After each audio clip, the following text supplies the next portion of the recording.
Another thing is to disseminate propaganda to influence people's minds.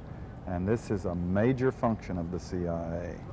And unfortunately, of course, it overlaps into the gathering of information. You have contact with a journalist, you will give him true stories, you'll get information from him, you'll also give him false stories. Did you buy his confidence with true stories? You buy his confidence and set him up. We've seen this happen recently with Jack Anderson, for example, who has his intelligence sources, and he has also admitted that he's been set up by them. You know, every fifth story just simply being false.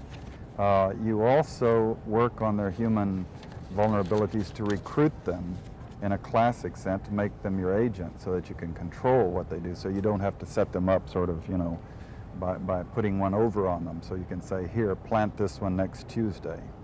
Can you do this with responsible reporters? Yes, the Church Committee brought it out in 1975, and then Woodward and Bernstein put an article in Rolling Stone a couple of years later. 400 journalists cooperating with the CIA, including some of the biggest names in the business, to consciously introduce the stories into the press. Well, give me a concrete example of how you use the press this way, how a false story is planted and how you got it published. Well, for example, in my war, the Angola War that I helped to manage, 1/3 of my staff was propaganda. Ironically, it's called covert action inside the CIA. Outside, that means the violent part. I had propagandists all over the world, principally in London, Kinshasa, and Zambia. We would take stories which we would write and put them in the Zambia Times, and then pull them out and send them to a journalist on our payroll in Europe. But his cover story, you see, would be that he had gotten them from his stringer in Lusaka, who had gotten them from the Zambia Times. We had the complicity of the government of Zambia, Kenneth Kaunda, if you will, to put these false stories into his newspapers. But after that point, the journalists, Reuters and AFP, the management was not witting of it. Now, our contact man in Europe was, and we pumped just dozens of stories about Cuban atrocities, Cuban rapists.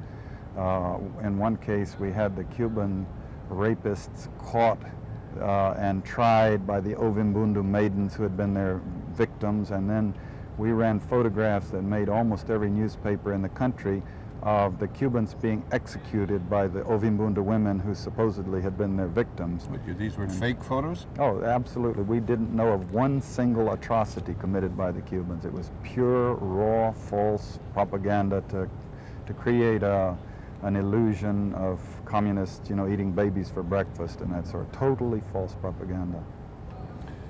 John, was this sort of thing practiced in Vietnam? Oh, endlessly. A massive propaganda effort in Vietnam in the 50s and in the 60s, including the 1,000 books that were published, several hundred in English, that were also propaganda books, sponsored by the CIA. Give some money to a writer, write this book for us, write anything you want, but on these matters, make sure, you know, you have this line. Writers in this country, sure. Books sold and distributed in this country? Sure, yeah. English language books, meaning an American audience as a target, on the subject of Vietnam and the history of Vietnam and the history of Marxism and supporting the domino theory, etc. Without opening us up to a lawsuit, could you name one of them?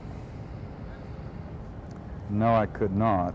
The Church Committee, when they found this out, demanded that they be given the titles so that the university libraries could at least go and stamp inside Central Intelligence Agency's version of history. And the CIA refused because it's been commissioned to protect its sources and methods, and the sources would be the authors who wrote these false propaganda books, some of whom are now distinguished scholars and journalists. Well, doesn't the CIA flatly deny?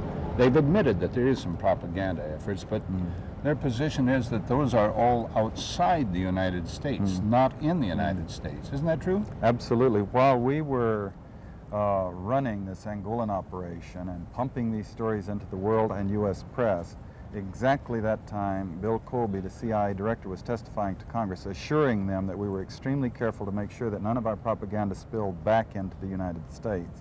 And the very days that he was giving this false testimony, we were planting stories in the Washington Post. By that I mean not through Lusaka, but we actually flew a journalist from Paris to Washington to plant a false story. I mention it. I give the text of the story in my book.